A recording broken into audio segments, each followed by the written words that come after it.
The live TV, सच सबसे आगे। नमस्कार, द लाइव टीवी आप देख रहे हैं, आपके साथ मैं हूं आदित्य कुमार। क्या प्रधानमंत्री जी की खिलाफत करने लगे हैं असम के मुख्यमंत्री हेमंत बिस्वा शर्मा? ये दरअसल हम इसलिए कह रहे हैं क्योंकि प्रधानमंत्री जी एक तरफ रक्षाबंधन के त्यौहार पर अपने सांसदों से अपील कर रहे हैं कि आप जाइए मुस्लिम बहनों से राखी बंधवाइए। ये सीधे साधे प्रधानमंत्री जी की अपील है। वो मतलब मुस्लिमों से भाईचारा बढ़ाने की बात कर रहे हैं। वैसे दिखता कुछ और होता कुछ और है, लेकिन हेमंत बिस्वा शर्मा सीधे तौर पे कह रहे हैं कि हमें मुसलमानों का वोट नहीं चाहिए। ये क्या मतलब है? और जहां मुसलमानों के ऊपर सबसे ज्यादा बुलडोजर चला है वो उत्तर प्रदेश, मध्य प्रदेश और उसके बाद अगर कोई राज्य है तो वो असम है। अब असम के मुख्यमंत्री का यह कहना कि मुसलमानों का हमें वोट नहीं चाहिए और प्रधानमंत्री जी का अपने सांसदों को यह अपील करना कि जाइए मुस्लिम बहनों से राखी बंधवाइए, ये दोनों लोग अलग अलग बातें कर रहे हैं या फिर अंदर की बात हेमंत बिस्वा शर्मा बाहर ला रहे हैं और प्रधानमंत्री जी बाहर कुछ और कर रहे हैं, अंदर कुछ और हो रहा है। ये दरअसल इसलिए हम कह रहे हैं क्योंकि आप जानते हैं कि भारतीय जनता पार्टी से जुड़े हुए जो संगठन है वो किस तरीके की बातें सड़कों पर करते हैं। अब चाहे आप बजरंग दल को ले लीजिए या विश्व हिंदू परिषद को ले लीजिए या फिर आप गौरक्षक दल की बात कर लीजिए, ये सब मुसलमान विरोधी बातें करते हैं, मुसलमानों के मारने काटने की बात करते हैं, मुसलमानों को खदेड़ने की बात करते हैं। और प्रधानमंत्री जी कहते हैं कि हम तो भैया सांसदों से कह रहे हैं कि जाइए आप मुसलमानों से राखी बंधवाइए। और वहीं दूसरी तरफ हेमंत बिस्वा शर्मा जो कि मुख्यमंत्री हैं भारतीय जनता पार्टी के, मतलब असम के, वो ये कहते हैं कि हमें मुसलमानों का वोट नहीं चाहिए। असम के हेमंत बिस्वा शर्मा कुछ ये बोले। अब क्या कुछ बोले, आर्टिकल पढ़ लेते हैं। बीपी न्यूज की हेडलाइंस आपकी स्क्रीन पर आप देखिए। सीधे तौर पर लिखा है कि मुसलमानों का वोट नहीं चाहिए क्योंकि असम के सीएम हेमंत बिस्वा शर्मा क्या कुछ बोले। असम के सीएम हेमंत बिस्वा शर्मा ने कांग्रेस पर निशाना साधते हुए कहा कि उसके कारण ही पहले राज्य में सांप्रदायिक संघर्ष होता था। यानी पहले कांग्रेस में ही थे हेमंत बिस्वा शर्मा और हेमंत बिस्वा शर्मा अब कांग्रेस पर ही सवाल दाग रहे हैं कि पहले सांप्रदायिक संघर्ष होता था असम में, अब नहीं होता है। असम के मुख्यमंत्री हेमंत बिस्वा शर्मा ने कहा है कि उन्हें मुस्लिमों का वोट अभी नहीं चाहिए क्योंकि हमारा संबंध इससे ऊपर है।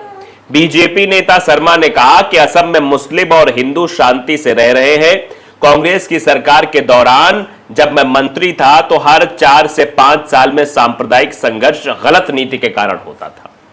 यानी ये बात हेमंत बिस्वा शर्मा आज कह रहे हैं। क्यों कह रहे हैं? दरअसल ये सांप्रदायिकता को हवा देने की कोशिश कर रहे हैं। अगर वाकई में इनकी विचारधारा या इनकी मानसिकता एकजुटता की होती तो इनके बुलडोजर मुसलमानों के घरों, उनके मजारों पर या उनके मदरसों पर ना चलते। तो आप ये समझ सकते हैं। ये कह रहे हैं कि जब मैं मंत्री हुआ करता था, जब मैं कांग्रेस की सरकार यहां थी और उसमें था मैं, तब ये सब होता था। तब इन्होंने कांग्रेस की सरकार में रहकर आवाज क्यों नहीं उठाई, ये भी बड़ा सवाल है। आप जानते हैं कि सत्ता के लिए और सत्ता पर विराजमान होने के लिए क्या कुछ कोई कर सकता है, वो आप ये देख सकते हैं। उन्होंने एनडीटीवी से बातचीत में कहा कि जनजातीय विद्रोही संगठन एक एक करके मेन स्ट्रीम में आ रहे हैं। राज्य में हिंदू और मुस्लिम शांति से रह रहे हैं। आपको जानकर आश्चर्य होगा जब मैं दिल्ली में बोलता हूं कि मदरसा बंद करो, इसका मतलब है कि मुस्लिम बेटा बेटी को डॉक्टर बनाना है। हमारे राज्य की 1200 मेडिकल सीट में से 380 सीटों पर मुस्लिम लड़के और लड़की हैं। ये मतलब बाद में पहले घुमा के हमें मुस्लिमों का वोट नहीं चाहिए और बाद में घुमाकर ये बातें कर रहे हैं। हेमंत बिस्वा शर्मा कहते हैं, सवाल किया गया कि क्या ऐसे में असम में बीजेपी को सबसे ज्यादा मुस्लिमों के वोट मिलने वाले हैं। इस पर हेमंत बिस्वा शर्मा ने कहा कि अभी हमें मुस्लिमों का वोट, खासकर बंगाली मुस्लिमों का वोट नहीं चाहिए। सारी परेशानी की जड़ वोट ही है। कांग्रेस को वोट चाहिए था, इस कारण उन्होंने रोड, स्कूल, कॉलेज नहीं बनाए, साथ ही बिजली और घर नहीं दिया। यानी असम के मुख्यमंत्री का यह कहना है कि कांग्रेस ने कुछ भी नहीं दिया, हमने सब कुछ दे दिया। मुस्लिम लड़कियां स्कूल और कॉलेज जाए। उन्होंने कहा कि मेरा प्रिंसिपल यानी सिद्धांत है कि मुझे आपका वोट नहीं चाहिए, मुझे अगले 10 साल आपके एरिया में विकास करना है, बाल विवाह खत्म करना है, मुझे सुनिश्चित करना है कि मुस्लिम लड़कियां स्कूल और कॉलेज जाए। अगले 10 से 15 साल में यह काम करना है। इसके बाद मैं जाकर वोट मांगूंगा। अभी वोट मांगने जाऊंगा तो लेना देना हो जाएगा। मतलब आप समझ सकते हैं कि असम में वोट मांगने जाएंगे तो लेना देना हो जाएगा। ये बात असम के मुख्यमंत्री भी स्वीकार कर रहे हैं। यानी लोकसभा चुनाव नजदीक है और ऐसे में जब वोट मांगने जाएंगे तो स्थिति क्या होगी, इस बात का अंदाजा है। इसीलिए पहले से ये बात कहनी पड़ रही कि नहीं, हमें वोट चाहिए ही नहीं। शर्मा ने कहा कि 2020 के चुनाव में भी स्टैंड लिया था कि आचार संहिता लागू होने पर उनके एरिया में नहीं जाऊंगा, चुनाव जीतने के बाद आएंगे। इस बार भी लोकसभा चुनाव से पहले ये भी कह रहा हूं। दरअसल जब आपको मालूम हो कि वो काम आपसे नहीं हो पाएगा तो आप पहले ही कह के उससे पल्ला झाड़ लेंगे कि नहीं, ये काम तो मुझसे नहीं हो पाएगा, मैं करना ही नहीं चाहता हूं, मैं जाना ही नहीं चाहता हूं, नहीं तो अगर मेरे बस मैं अगर चला जाता तो ये काम पटाख से हो जाता। उसको इस बात का स्वयं एहसास होता है कि वो काम उसके बस की बात नहीं है, इसीलिए पहले से वो अपना मतलब उल्लू सीधा करने के लिए, सामने वालों को दिखाने के लिए कि मेरी प्रतिभा और क्षमता बहुत है लेकिन मैं उसे दिखाना नहीं चाहता हूं। आप ऐसे लोग आपके आसपास होंगे, नहीं मैं गया होता तो हो जाता, मैं नहीं गया इसीलिए नहीं हुआ और मैं जाना ही नहीं चाहता हूं, इस तरीके की बातें कहते हुए ऐसे लोग नजर आते हैं। वही हाल इनका है। एरिया में प्रचार करने के जाने के सवाल पर शर्मा ने कहा कि चुनाव जीतने के बाद जाएंगे, उन्हें पता लग जाने दीजिए कि कांग्रेस और उनका संबंध वोट का है, मतलब कांग्रेस और मुसलमानों का संबंध सिर्फ वोट का है। वहीं बीजेपी और मेरा संबंध वोट से ऊपर, मैं हर महीने किसी न किसी मुस्लिम एरिया में जाता हूं लेकिन यहां राजनीति और वोट की बात नहीं करता। जबकि आप भी जानते हैं कि असम में सबसे ज्यादा मदरसे गिराए गए। तो यह वक्तव्य था हेमंत बिस्वा शर्मा का, यानी असम के मुख्यमंत्री का। अब जरा सुन लीजिए कि प्रधानमंत्री मोदी जी क्या कह रहे हैं। प्रधानमंत्री मोदी जी कह रहे हैं कि पीएम मोदी की एनडीए सांसदों को सलाह, रक्षाबंधन पर मुस्लिम महिलाओं तक बनाए पहुंच, मतलब मुस्लिम महिलाओं तक पहुंच बनाने की बात प्रधानमंत्री कह रहे हैं। और दूसरी तरफ उनके जो नेता हैं, उनके पार्टी के जो मुख्यमंत्री असम के हैं, वो कह रहे हैं कि मुसलमानों का वोट नहीं चाहिए।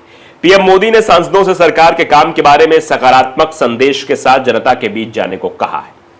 साथ ही कहा है कि वो लोगों के बीच अधिक से अधिक समय बिताएं। नरेंद्र मोदी ने कहा कि 3 तलाक पर प्रतिबंध लगाने से उनकी सरकार के फैसले से मुस्लिम महिलाओं की सुरक्षा की भावना बढ़ी है। उन्होंने भारतीय जनता पार्टी के नेताओं से आगामी रक्षाबंधन के त्योहार के दौरान अधिक से अधिक मुस्लिम महिलाओं तक पहुंच बनाने को कहा है और यह पहुंच रक्षाबंधन के त्योहार के तहत हो पाएगी। सूत्रों ने कहा है कि पीएम मोदी ने सोमवार रात पश्चिम बंगाल, ओडिशा और झारखंड के बीजेपी नीत राष्ट्रीय जनतांत्रिक गठबंधन यानी कि एनडीए के सांसदों की एक अहम बैठक में टिप्पणी की, जिसमें उन्होंने और बीजेपी के अन्य वरिष्ठ नेताओं ने समाज के विभिन्न वर्गों के लिए केंद्र सरकार के विभिन्न विकास पहलों को रेखांकित किया है।